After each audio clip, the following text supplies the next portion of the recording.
गुरु Jupiter, हमारे 9 ग्रह जो हमने अपने स्थापित किए ब्रह्मांड के अंदर, उनमें से सबसे महत्वपूर्ण ग्रह है गुरु।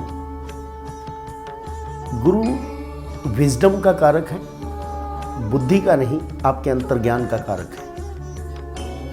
अब देखें जरा गुरु महाराज अपनी आत्मकथा में क्या कहते हैं, जिससे हम यह इन्फ्रेंस लगा सकें या यह ज्ञान कर सकें कि गुरु का तत्व यदि किसी व्यक्ति में हो तो उसकी मानसिकता कैसी होती है, उसकी मनोवृत्ति कैसी होती है। गुरु महाराज कहते हैं कि ब्रह्मा जी की कृपा से अग्नि देव को प्रसन्न करके उनसे अंगीरा नाम के एक ऋषि का प्रादुर्भाव हुआ, उत्पन्न हुए। मैं उसी अंगीरा का पुत्र हूँ। मेरा नाम उन्होंने बृहस्पति रखा। मेरी माता का नाम वसुधा, प्रेम से उनको लोग श्रद्धा भी बोलते थे। मेरे 8 भाई और एक बहन अंगिरसी भी थी। अब 8 भाइयों में हम सब लोग अपने पिता के गुरूर के अंदर जी रहे थे। पिता बहुत बड़े व्यक्ति थे, अंगिरसी थे।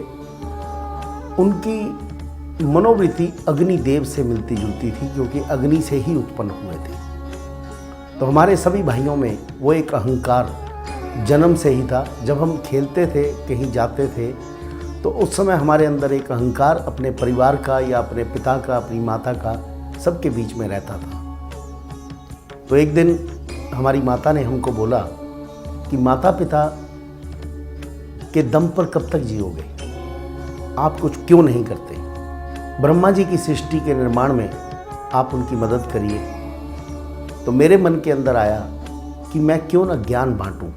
पहले तो ज्ञान अर्जित करूं, उसके बाद मैंने ज्ञान अर्जित करना शुरू किया। सृष्टि किस तरह से बनती है, सृष्टि का निर्माण कैसे होता है, मनुष्य रूप जब जन्म लेता है तो उसके अंदर जो ज्ञान का विकास है वो किस तरह से हो। जन्म से ही मैं कुरूप था। मुझे बहुत ज़्यादा लोग पसंद नहीं करते थे मेरी शक्ल को देख करके, लेकिन जिस समय मुझसे बात करते थे तो मेरे ज्ञान की बहुत तारीफ करते थे लोग। तो उस ज्ञान को अर्जित करते करते मैं एक स्थान पर बैठा रहता था। मुझे मालूम नहीं कब ऐसा महसूस हुआ कि मेरे शरीर का भार बढ़ रहा है। मेरे अंदर ओबेसिटी, जिसको बोलते हैं कि मेरे अंदर मोटापा आना शुरू हो गया। मैंने देखा कि पृथ्वी से 1300 गुना ज़्यादा मैं बड़ा हो गया। 317 गुना मेरा उनसे भार हो गया। तो मेरी माँ मुझे बार बार कहती थी कि योग किया कर, व्यायाम किया कर, केवल अंदर से ज्ञान अर्जित से नहीं, अपने शरीर का भी ध्यान रखा कर। लेकिन मैंने उनकी तरफ कभी गौर नहीं किया। केवल मैं अपने ज्ञान को अर्जित करने में लगा रहा और ब्रह्मा जी की सृष्टि के निर्माण में जितना भी ज्ञान लोगों को देना था, ऋषि मुनियों को देना था, देवताओं को देना था, वो मेरे द्वारा ही संभव हो पाया। अब इस ज्ञान को अर्जित करते करते एक दिन क्या हुआ कि मैं अपनी ममता भाभी, जिसका नाम ममता था, उन पर आसक्त हो गया। अब उनसे एक पुत्र उत्पन्न हुआ जिसका नाम भारद्वाज रखा गया। मेरे मन के अंदर ये आत्मग्लानि रही कि मैंने ये कार्य क्यों किया।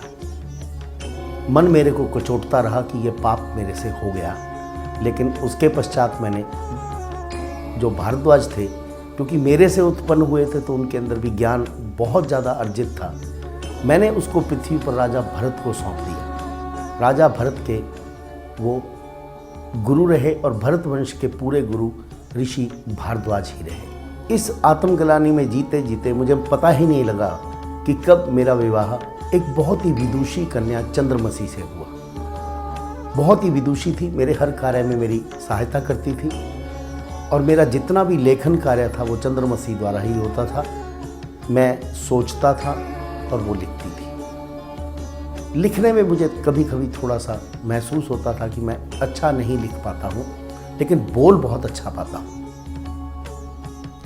धन एकत्रित करके मैं केवल अपनी पत्नी चंद्रमसी को ही देता था। उसने 6 अंगीरा अग्नि तत्व को और एक पुत्री को जन्म दिया जिसका नाम सुलेखा रखा गया। बहुत ही सुंदर कन्या थी। अब मेरा दूसरा विवाह हुआ तारा से। तारा बहुत ही सुंदर थी, लेकिन मेरे कुरूप होने के कारण उसके अंदर एक विचार रहता था कि मेरा पति बहुत सुंदर होना चाहिए।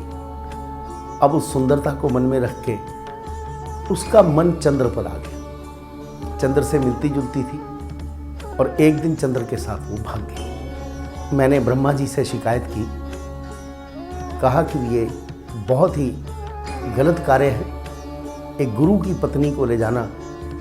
लेकिन जिस समय मैंने उनसे शिकायत की तो मेरी आंखें भी ब्रह्मा जी के आगे झुकी हुई थी, क्योंकि मैंने भी अपनी भाभी के साथ यही कार्य किया था और वहाँ से मैंने पुत्र को जन्म भी दिया। यही कारण हुआ कि जिस समय ब्रह्मा जी ने चंद्रदेव से कहा कि आप इनकी पत्नी लौटाइए, और जब वो पत्नी मेरे पास आई तो उस समय वो गर्भावस्था में थी। जब वो गर्भावस्था में थी तो मैंने उसको स्वीकार किया, क्योंकि वो आत्मग्लानि ममता भाभी की मेरे अंदर भी थी। उसने एक पुत्र को जन्म दिया, बुद्ध को।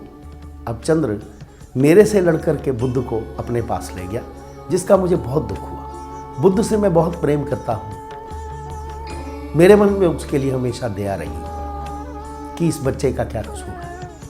मैं उसके साथ हमेशा मित्र भाव से ही देखता रहा, लेकिन बुद्ध ने कभी मुझे मित्र भाव से नहीं देखा, कभी पिता भाव से नहीं देखा। केवल मेरे ज्ञान का आदर सम्मान अवश्य करता रहा, लेकिन पिता भाव से उसने केवल चंद्र को ही देखा।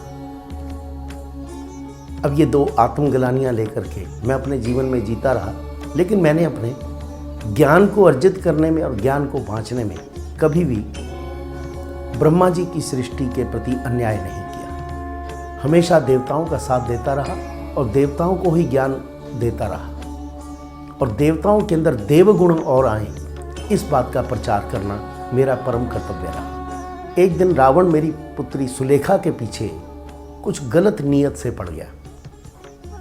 अब इस बात का मुझे ज्ञान हो गया। सुलेखा बहुत ही भोली बच्ची थी, उसको ज्ञान नहीं हुआ कि ये रावण राक्षस है। तभी मैंने रावण को श्राप दिया कि तेरा वध विष्णु द्वारा ही होगा। कुछ पल मुझे जीवन में बहुत प्रसन्न करते हैं जब मैंने कुछ जीवन में अच्छा कार्य किया। एक बार राक्षसों ने देवताओं की गौएं चुरा करके ले गए। अब जब वो चुरा के ले गए तो मुझे मालूम पड़ गया कि जंगल में ये कहाँ पर है, क्योंकि जंगल में विचरण करना मेरी एक वृत्ति थी। अच्छी अच्छी चीज़ों को देखना, एक एकांत स्थान पर बैठ करके आत्म मंथन करना और जन कल्याण के लिए सोचना, ये मेरा कार्य था। जब मैंने देखा कि उस जंगल में राक्षस उन गौओं को ले जा रहे हैं, तो मैंने अपने मंत्रों द्वारा ही उन राक्षसों को वहाँ से भगाकर गौएं देवताओं को सौंपी, जिसकी मुझे बहुत प्रसन्नता हुई कि मेरा अध्यात्म और मेरा ज्ञान देवताओं के कार्य आ रहा है। एक और प्रसन्नता का विषय मेरे जीवन में आता है, जिस समय शुक्राचार्य ने इंद्र की पुत्री जयंती से विवाह किया और विहार के लिए 10 वर्ष के लिए राक्षसों को छोड़कर चले गए, तो मैंने शुक्राचार्य का रूप धारण करके राक्षसों को ये शिक्षा दी कि देवताओं के साथ आप संधि करिए। बहुत हद तक मैं कामयाब हुआ दोनों के बीच के मनमुटाव को मिटाने के लिए, लेकिन 10 वर्ष मुझे और चाहिए थे उन राक्षसों की मनोवृत्ति को बदलने के लिए, लेकिन वो समय मुझे नहीं मिला, क्योंकि 10 वर्ष के पश्चात शुक्राचार्य अपने स्थान पर आ गए और मुझे वहाँ से अंतर्ध्यान होना पड़ा।